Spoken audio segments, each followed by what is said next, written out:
우리가 사람들을 만나면 그 사람 만나면 되게 불안해지는 사람이 있습니다.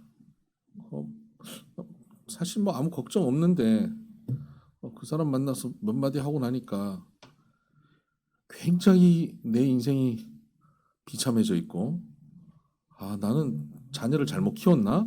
뭐 이렇게 생각이 들고 내가 투자를 잘못했나? 뭐 이런 생각이 들고 뭐 이런 불안함을 조성하는 사람들이 있죠. 제가 그 아이들 키우는 애기 엄마들한테 늘 하는 얘기가 있습니다. 놀이터에서 만나는 옆집 아줌마들을 조심해라. 내 애들 잘 키우다가 놀이터 가고 몇 마디 듣고 나면 우리 애만 바보가 된 것 같고 우리 애 저 미술학원 안 보내가지고 지금 앞으로 굉장한 화가로 클 애를 내가 지금 망쳐놓은 거 아닌가 이런 걱정을 하고 있는 그런 어머니들이 많아요. 그래서 조심해야 된다 그런 얘기를 합니다. 여러분 주변에는 여러분을 불안케 하는 사람이 누가 있습니까? 혹시 여러분은 누군가를 불안케 하고 있지는 않습니다. 반면 어떤 사람을 만나면 불안한 가운데도 평안해지는 사람이 있습니다. 그 사람과 몇 마디 얘기하고 나면 그 불안한 마음이 싹 사라지고 안정감으로 가득 채워지는 거예요. 누가 그렇습니까? 엄마가 그렇습니다. 힘들고 어려워도요. 안 그런 엄마도 있죠. 근데 힘들고 어려운데 어머니 만나고 나면 어머니 해주는 밥 한 숟가락 먹고 나면 편안해지죠. 오늘 본문에 나오는 다윗은 자기 인생도 불안한 상황에 놓여 있는 사람인데 오늘 본문에 너무 위대한 고백을 하고 있죠. 23절 하반절에 보면 내가 나와 함께 있으면 안전하리라. 야, 어떻게 이런 말을 합니까? 특별히 지금 다윗을 찾아온 이 아비아달이라고 하는 사람은 굉장한 어려움 속에서 찾아왔습니다. 자기 아버지 그리고 모든 식솔들이 사울에게 도륙당했습니다. 다 죽는 위험을 겪고 그 위험 속에서 겨우 빠져나서 목숨만 건져서 물어서 다윗에게 도망온 것입니다. 그러니까 지금 너무너무 불안하고 근심으로 슬픔으로 가득 차 있는 아비아달입니다. 앞으로 내가 어떻게 살까? 두려움 속에 바들바들 떨고 있는 아비아달에게 나와 함께 있으라. 그러면 안전할 것이다. 라고 선포합니다.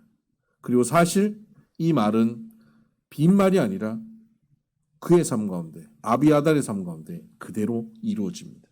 다윗과 함께한 아비아달은 안전한 삶을 살게 될 뿐만 아니라 그 이후에 하나님께 귀하게 쓰임받게 되는 것입니다. 여러분 이렇게 다윗이 그 아비아달을 나와 함께 있으면 안전하리라고 선언하고 있는 모습을 보면 다윗이 안전을 줄 만큼 지금 어느 정도 그의 삶이 좀 여유가 생겨 있을 것 같지 않습니까? 전혀 아닙니다. 지금 다윗의 현실은 뭐 경제력, 군사력 뭐 이런 것들이 뭐 좀 갖춰져서 이제 나하고 있으면 좀 안전할 거다 이렇게 얘기해 줄 수 있는 형편이 아니에요. 여전히 다윗은 광야에서 헤매고 도망자의 신세였고 당장 다음 끼니를 어떻게 먹을까를 염려하고 걱정해야 되는 상황에 놓여 있었습니다. 혼자 먹고 사는 문제가 아니라 함께 먹고 살아야 되는 식구가 굉장히 많아서 매일매일 끼니 걱정을 해야 되는 상황 속에 놓여 있는 사람이 다윗이에요. 우리는 이런 다윗의 상황을 이렇게 표현할 수 있죠. 제코가 석자다라고 표현할 수 있죠. 제코가 석자인 다윗의 상황 속에서 자기 일도 처리해야 될 게 많고 자기 문제도 해결해야 될 것이 가득한데 지금 문제 많은 아비아달에게 나하고 함께 있으면 넌 안전할 거야 라고 이렇게 큰 소리를 치고 있는 것입니다. 그리고 실제로 그에게 안전함을 제공하게 되는 겁니다. 어떻게 다윗은 불안이 가득할 수 있는 그 상황, 그의 삶도 불안하고 어려운 상황인데 자기도 그 안에서 평안함을 누릴 뿐만 아니라 불안과 염려 가운데 있는 사람을 안전하게 보호할 수 있었을까요? 여러분, 오늘 우리가 살고 있는 이 시대는 참 불안한 시대입니다.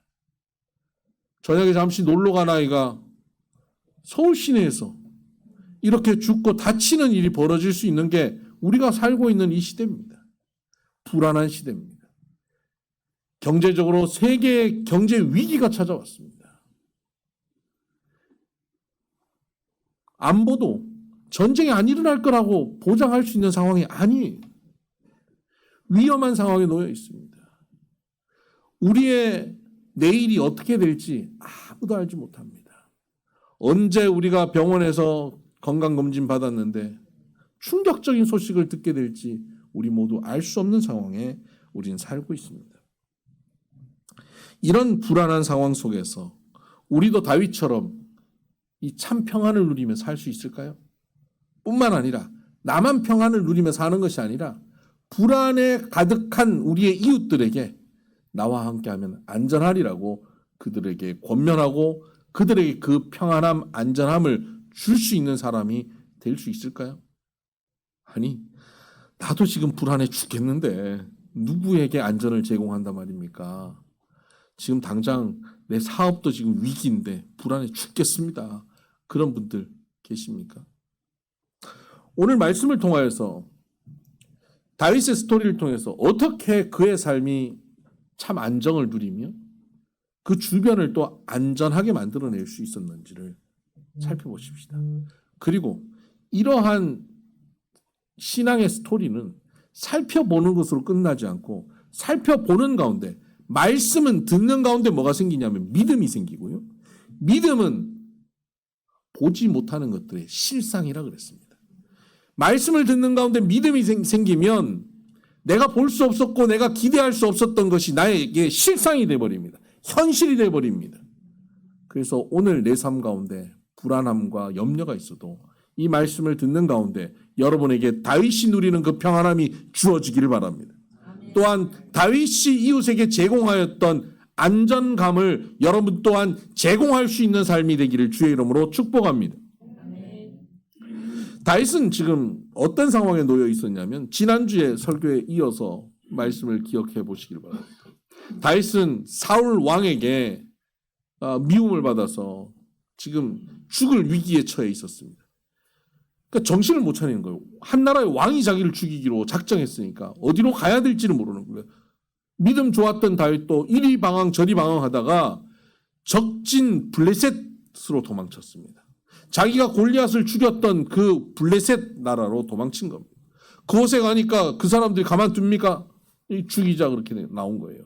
거기서 살 수 있는 길을 그 순간 기지를 발휘해서 그 앞에서 미친 척하고 침을 질질 흘리고 그적거리면서 그가 겨우 살아서 나왔습니다. 얼마나 그 인생이 비참함을 느꼈겠습니까? 내 인생이 정말 비참하다 생각이 들었을 겁니다. 미친 척하고 겨우 블레셋에서부터 벗어나서 살아난 다윗은 이제 어디로 가야 됩니까? 갈 곳이 없어요. 그래서 어떻게 고향으로 향해 갑니다. 고향으로 가지만 자기 집으로 갈 수가 없어요. 거기 이미 사울의 군사가 와 있을 수 있잖아요. 갈 수 없습니다. 그래서 고향 근처 광야에 들어갑니다. 광야에 가서 몸을 뉘일 곳을 찾는데 겨우 찾은 것이 굴 하나 찾았습니다. 그 아둘람 굴이라고 하는 굴에 몸을 뉘입니다. 여러분, 다윗이 골리앗을 죽이고 나서 군대 장관이 되어서 나라의 2인자가 되고 왕의 사위가 되면서 궁궐에 살았습니다. 처음부터 뭐 가난하고 힘들게 뭐 광야에서 늘 자고 그랬던 삶으로 그냥 쭉 있었으면 지금 광야에 누워 있어도 상관없는데 좋은 집, 좋은 차 타본 사람이 다시 바닥으로 떨어져 가지고 이렇게 힘든 자리에 떨어지면요 정신을 못 차립니다. 다윗이 지금 그렇게 된 거예요. 아둘람 굴에 들어간 거예요. 정신을 못 차릴 어려운 상황에 그가 놓인 겁니다. 그때 그는 그곳에서 뭘 하고 있었냐? 여러분, 그 아둘람 굴에 들어간 다윗이 그곳에서 신세 한탄하고 내 인생이 어떻게 이렇게 되었지 하고 답답해 하고 있지 않았습니다. 그가 아둘람 굴에 피해서 시편 57편에 이렇게 고백합니다. 아둘람 굴에 피했을 때 지었던 시가 시편 57편인데요. 시편 57편 1절에 이렇게 고백합니다. 하나님이여 내게 은혜를 베푸소서. 내게 은혜를 베푸소서. 내 영혼이 주께로 피하되 주의 날개 그늘 아래서 이 재앙들이 지나기까지 피하리이다. 지금 아둘람 굴에 피했습니다. 굴에 피했는데 그가 뭐라고 고백하냐면 내가 주께로 피했습니다라고 고백하고 있어요. 굴 속에 절망적인 상황 속에 내가 던져졌다라고 얘기하지 않습니다. 나는 주께로 피했고 주의 날개 그늘 아래 피했다. 그럼 누가 보호하십니까? 이제 주님이 보호하신다는 겁니다. 동굴이 나를 보호해 주지 않아요. 지금 내가 있는 그 환경이 나를 보호하지 않아요. 주님이 나를 보호하신다는 확고한 믿음의 고백이 그에게 있었던 것입니다. 그리고는 그가 7절에 이렇게 고백합니다. 하나님이여 내 마음이 확정되었고 내 마음이 확정되었사오니. 지금 이 불안한 상황 속에서 여기 눕는 게 맞나? 내가 지금 여기 있으면 되는 건가? 혹시 뭐 짐승이 와서 날 덮치지는 않을까? 뭐 전갈이 날 물지는 않을까? 불안한 가운데 놓여 있지 않겠습니까? 사울이 날 찾아서 이 동굴 밖에서 불 지펴버리고 연기가 들어오면 나는 여기서 끝나는 거 아닌가? 불안한 가운데 놓여 있는 그때 그는 불안함의 마음을 빼앗기지 않고 내 마음이 확정되고 확정됐다. 두 번이나 다시 반복하는 것은요. 이거는 명확하게 정해졌다는 것을 강조하는 것입니다. 뭐라고 정해졌습니까? 내가 주님께 피하는 것으로 확정됐다는 겁니다. 내 마음이 흔들림 없다는 겁니다. 누가 말 한마디 하면 내가 잘못 선택한 건가? 내가 잘못된 길로 왔나? 불안하게 흔들리는 게 아니라 내 마음이 딱 정해져서 흔들림 없다는 겁니다. 나는 주님께 피했기 때문에 나는 안전하다라는 온전한 확신이 그에게 있었던 겁니다. 그리고 8절에 보면 내 영광아 깰지어다 비파야 수금아 깰지어다 내가 새벽을 깨우리로다. 새벽을 깨운다고 고백하고 있어요. 이 동굴 속에 숨어가지고. 자기 인생이 지금 어떤 인생입니까? 캄캄한 밤이에요. 칠흑 같은 밤이에요. 한 치 앞도 보이지 않아요. 누가 다윗 인생을 얘기하면 야, 네 인생 끝났다. 이렇게 얘기할 만한 인생이에요. 그런데 그 인생 캄캄한 밤에 다윗이 뭐라고 얘기하냐면 내가 새벽을 깨우리라. 아침이 오게 만들겠다는 거예요. 캄캄한 자기 인생에 밝은 아침이 오게 만든다는 거예요. 어떻게 할 때? 찬양할 때. 비파야 수금아 깰지어다. 악기를 동원해서 하나님을 찬양하면서 그 동굴 속에서 하나님을 찬양한다는 거예요. 그때 새벽이 깨어지는 겁니다. 여러분 바울과 실라가 빌립보 감옥에 억울하게 갇혔습니다. 그들이 그곳에서 이 억울하다. 이거 너무너무 억울한 상황이다. 하고 한탄한 게 아니라 그 속에서 하나님께 기도하고 하나님께 찬양합니다. 그때 옥문이 열려버립니다. 여러분 우리가 가장 인생의 어려운 가운데 인생의 바닥 가운데 억울한 상황 속에 불안한 상황 속에 들어갔을 때 거기 불안하고 염려하고 그 불안을 계속 묵상하고 누가 나한테 잘못 선택했다고 얘기해서 우리를 불안하게 만든 그 말들을 계속 곱씹으면서 내가 정말 인생을 잘못 살았구나. 그렇게 헤매는 삶을 살면 안 되고요. 그 가운데서 하나님의 말씀을 묵상하고 하나님께 기도하고 하나님을 찬양할 때 어둠은 사라지고 소망이 생기게 됩니다. 저 사람은 끝났어. 이제 길이 없어.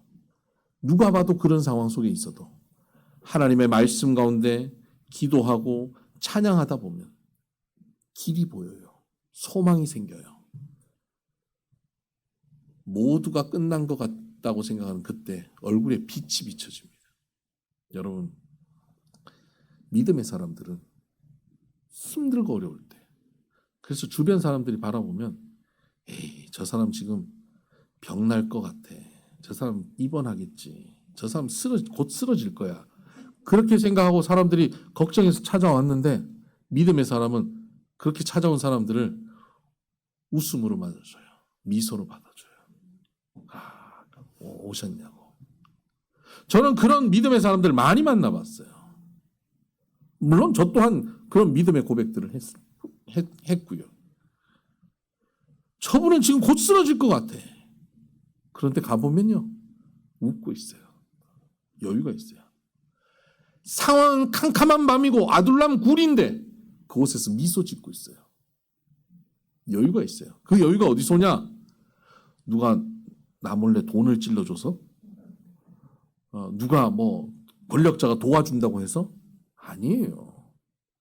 하나님이 그에게 평안을 주신 거예요. 내가 너와 함께 한다라는 확신이 생긴 거예요. 그러면 그 아둘람 굴의 캄캄한 인생의 밤에 새벽이 오기 시작합니다. 빛이 비쳐요. 소망이 생깁니다.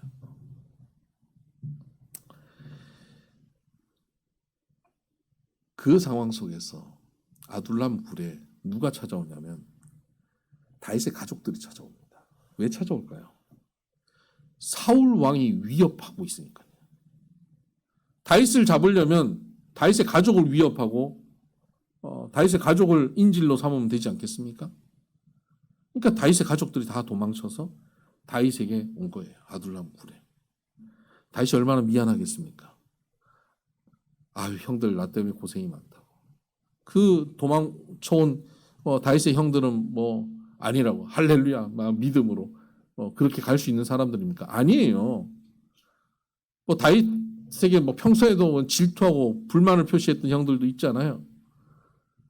근데 그 형들과 아둘람 굴에서 뭐 했겠습니까? 네가 잘했니? 뭐 내가 못했니? 이런 거 따지지 않아요. 거기서 다윗이 그들을 말씀으로 섬겼을 겁니다. 이건 뭐 성경에 나오지 않습니다만 틀림없이 그랬을 겁니다. 말씀으로 섬겼을 거예요. 형들 나 때문에 고생이 많습니다. 그러나 형들 내가 사울 왕에게 이런 어려움을 당해서 정신 못 차리고 블레셋에게 도망친 적도 있습니다. 바보같이 도망쳤습니다. 그곳에서 미친 채 하는데 하나님이 그 가운데 나를 도우시고 나를 건져주십니다. 하나님은 내가 실패하고 내가 어려움 가운데 놓여있는 절망적인 순간, 좌우 사방 팔방 막혀서 도저히 살 수 없는 상황 속에 놓여도 하나님께서는 거기 살 길을 마련하십니다. 내가 그 어려운 상황 속에 들어가서 비로소 하나님이 나를 도우시는 것을 깨닫게 됐는데 형들은 하나님이 함께 하신 것을 맛보아서 알았으면 좋겠습니다. 그랬더니 아멘 하는 거예요. 하나님이 우리를 반드시 도울 겁니다. 나는 지금 아둘람 굴에 와 있지만 나는 아둘람 굴에 피한 것이 아니라 나는 죽게 피하였습니다. 그랬더니 아멘 하는 거예요. 안 그랬겠습니까? 그래서 은혜가 넘친 거예요. 그러다 보니까 형들이 생각나는 사람이 있어요. 우리 동네 그 김씨도 지금 불안하고 인생이 사업하다가 망해가지고 쫄딱 망해서 지금 이혼당하고 쫓겨가지고 갈 데도 없는데 김씨도 와서 이 말씀 듣고 여기 우리랑 같이 지내면 그 친구도 살 것 같다. 뭐 오늘 죽을까 내일 죽을까 하고 있는데 그 친구 데려와야겠다. 그래서 가서 김씨 데려오고 이스라엘에 김씨가 있지는 않았겠지만 뭐 가서 이씨도 데려오고 박씨도 데려오고 다 데려오니까 또 와서 또 뭐 하겠어요? 말씀 듣는 거예요.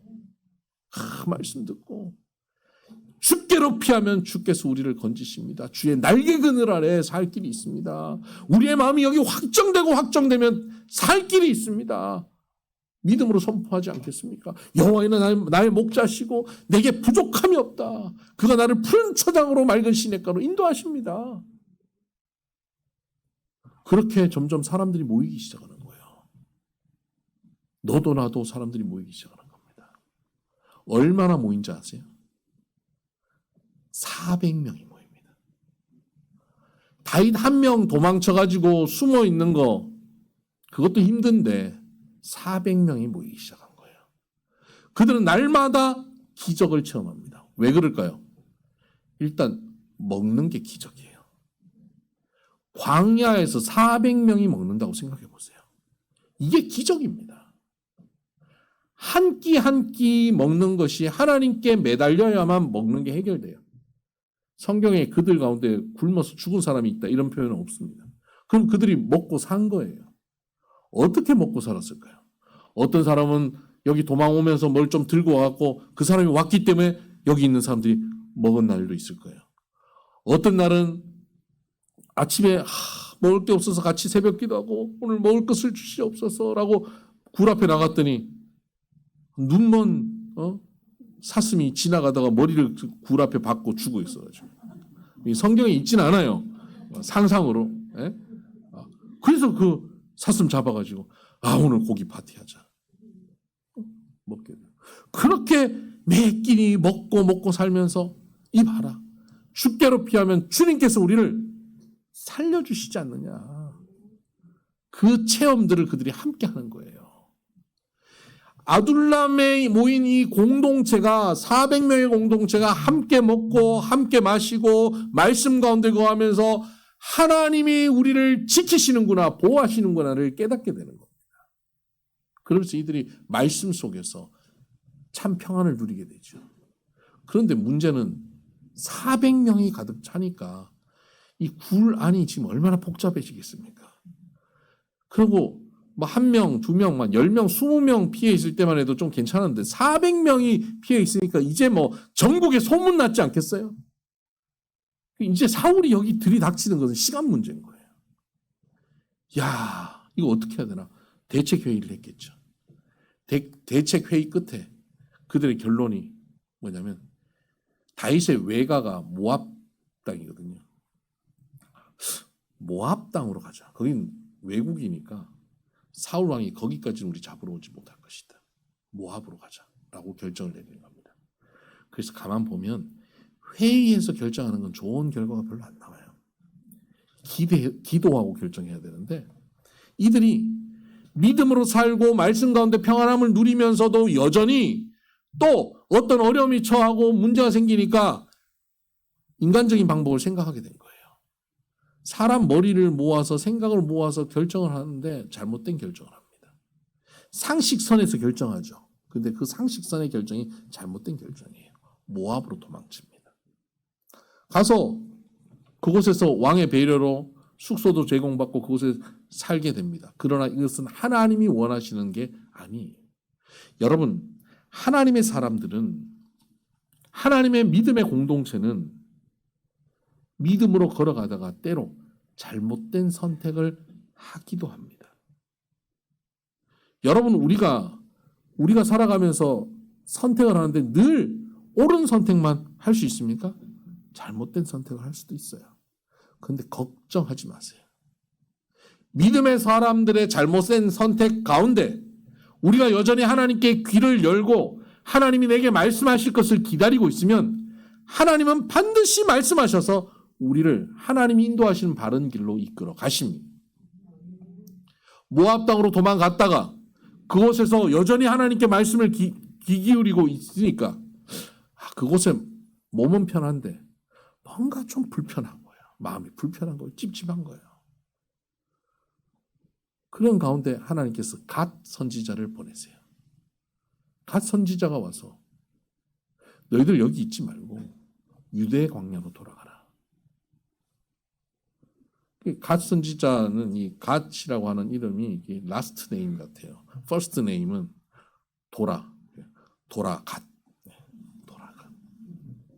갓 선지자. 갓. 하나님 말씀을 들은 거예요. 돌아가야겠구나. 다윗 혼자 결정하는 게 아니에요. 공동체 전체가. 여러분 400명이 편안하게 있다가 어느 날 말씀으로 돌아가라고 하니까 우리 돌아갑시다. 400명이 다 아멘 하는 게 쉬운 일이겠어요?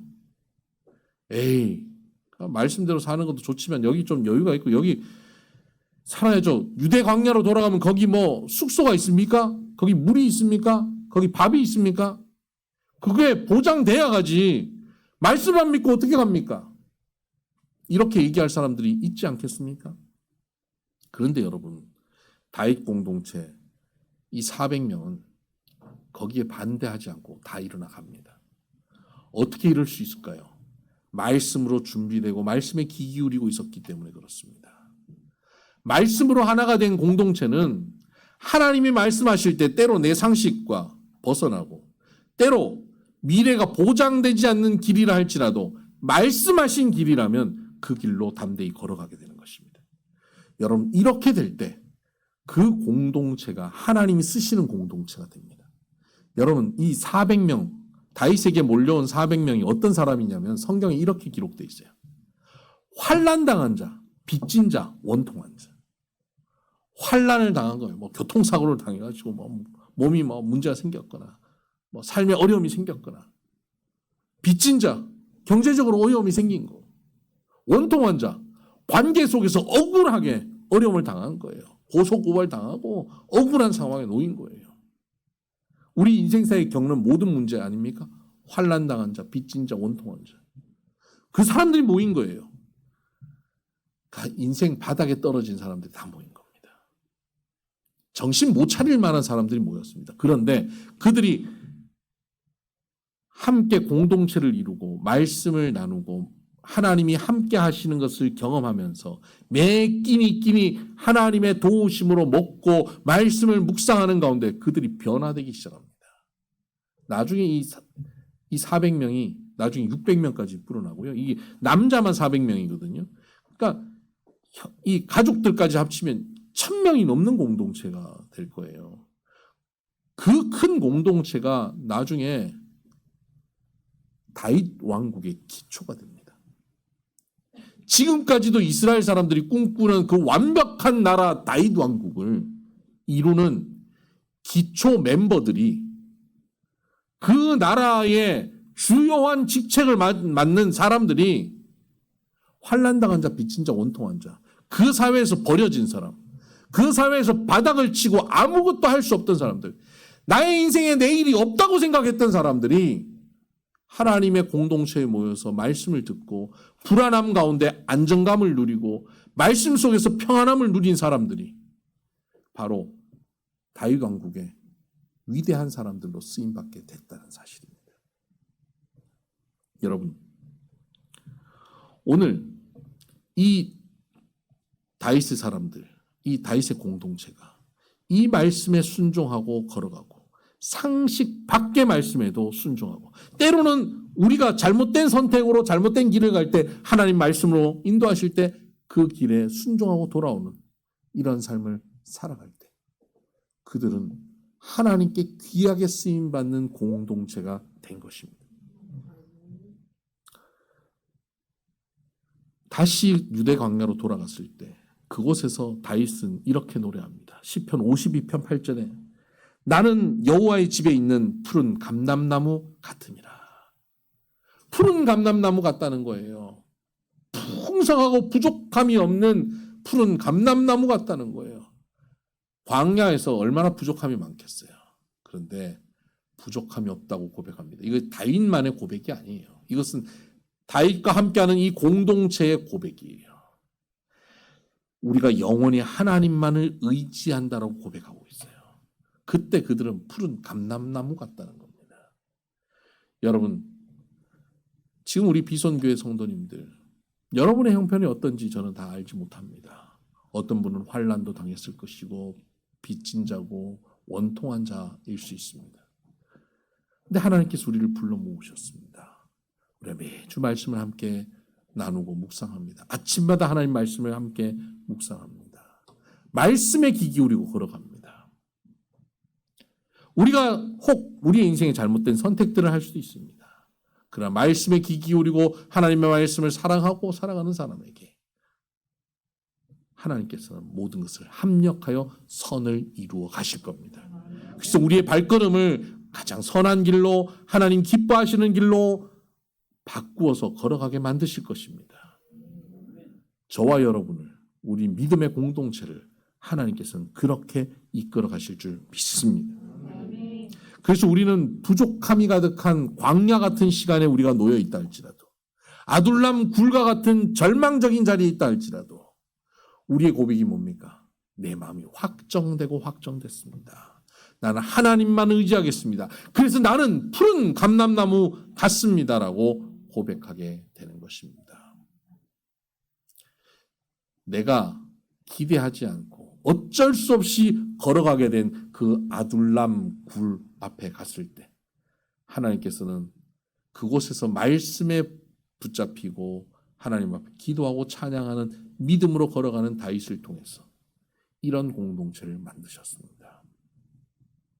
오늘도 우리는 우리가 원치 않고 우리가 기대하지 않았던 그런 걸음을 걸을 때가 있습니다. 아둘람 굴 앞에 우리의 인생이 던져질 때가 있습니다. 그러나 그곳에서 우리가 말씀 가운데 서 있으면 우리의 인생은 달라질 것입니다. 그곳에 평안과 안정이 있을 것이고 그 안정은 나 하나의 안정으로 끝나는 것이 아니라 우리의 이웃을, 우리 주변을 평안하게 만드는 안정감이 될 것입니다. 최근에 제가 신학대학원을 졸업하고 이제 졸업한 지 23년이 지났는데 23년 만에 신학대학원 졸업생들과 우리 동기들과 함께 모여서 후배들을 돕는 선교회를 조직하고 있습니다. 같이 전국적으로 계속 선교회를 우리 동기들이 한 400명 되는데요. 그 동기들 모여서 함께 말씀을 나누고 서로의 사역과 삶을 나누는데 하나같이 어쩌면 동기 목사님들이 하나같이 아둘람 굴 앞에들 다 갔더라고요. 다 갔어요. 원해서 그곳에 간 사람 없어요. 대표적으로 우리 동기 중에 형님 한 분이 계시는데 그 목사님은 어릴 때 소아마비로 불구가 돼 있어요. 장애가 있어요. 초등학교 1학년 때 학교 가는데 어떤 엄마가 그런 얘기 하더래요. 너 말 안 들으면 쟤처럼 된다. 그때 충격을 받고 그때부터 이 사회가 자기를 얼마나 거부하는지를 깨닫게 됐답니다. 그런데 하나님 안에서 믿음 가운데 걸어가면서 신대원을 졸업하고 이제 복음을 전파해야지 하고 교회에 나가서 전도사로 사역하려고 하는데 받아주는 교회가 없어요. 우리는 장애인 전도사님을 받지 않습니다. 어느 교회도 안 받아주는 거예요. 갈 곳이 없어서 고향 시골로 내려가서 저 충청도 보은이라는 곳에 내려갑니다. 그곳에서 교회가 받아주지 않으니까 거기서 할 게 없어서 친척의 도움으로 옷 장사를 시작했어요. 그게 아둘람 굴이에요. 근데 하나님의 도우심으로 기적같이 옷이 팔리기 시작하네요. 그리고는 옷이 팔리면서 점점 주변에 사람들이 모이기 시작하는 거예요. 근데 사람들이 옷 사러 왔다가 자기 신세를 한탄하는 겁니다. 이런 문제, 저런 문제, 신세를 한탄하는 겁니다. 그러니까 옷 팔다 말고 그 신세 한탄하는 거 듣다가 내가 어떻게 도와줄까? 그 사람을 도와주기 시작하고 말씀을 나누고 그에게 평안을 주고 나도 이런 몸으로 불안하고 염려가 되고 아무것도 할 수 없는 상황 속인데 하나님이 내게 평안을 주시고 안정을 주셨는데 당신에게도 그렇게 할 거라고 복음을 증거하고 그렇게 교회가 세워지고 그렇게 사회복지센터가 세워졌어요. 여러분 충청도 보은 지역에 가면 이 목사님 이름만 되면 다 안 돼요. 그 지역에 어려운 사람들은 다 이 목사님 다 관리해요. 직업 없는 사람들 이 목사님 다 직업을 다 마련해서 일할 수 있게 해주고 노인들 다 쉴 수 있는 그 요양센터를 운영해서 쉴 수 있게 해주고 사회에서 아무도 받아들여주지 않고 심지어 교회도 받아주지 않았던 전도사님이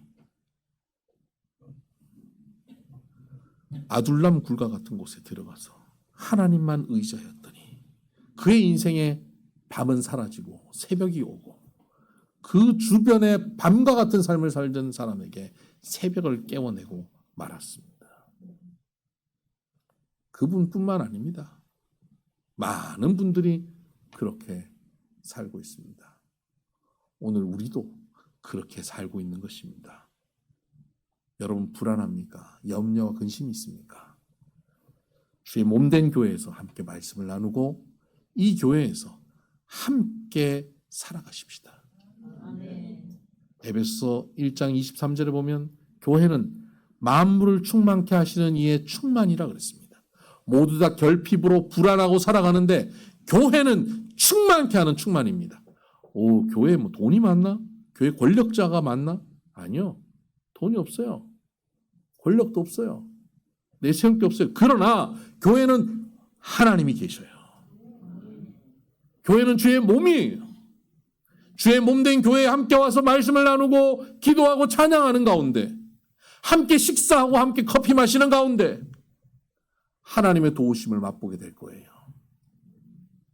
하나님이 함께 하시고, 교회 갔는데 내 사업 문제가 해결은 안 됐는데 마음이 불안함이 사라졌다. 교회 갔는데 현실적인 문제는 해결 안 됐는데 마음이 편하더라. 여러분, 이게 하나님의 도우심의 시작이에요. 그 평안함 가운데 걸어가다 보면 어느 날 실질적인 변화가 시작됩니다. 환난당한 자, 빚진 자, 원통한 자가 한 나라의 기초가 되고 그 나라를 세우는 위대한 용사들이 된 것처럼 오늘 우리도 주의 몸된 교회, 우리 비손교회에서 함께 말씀을 나누고 기도하고 찬양하고 함께 공동체를 이루어 가다 보면 내 문제 그 안정만 찾는 것이 아니라 이제는 내 주변의 사람들에게 나와 함께 있으라. 우리 교회 와라. 우리 함께 하자.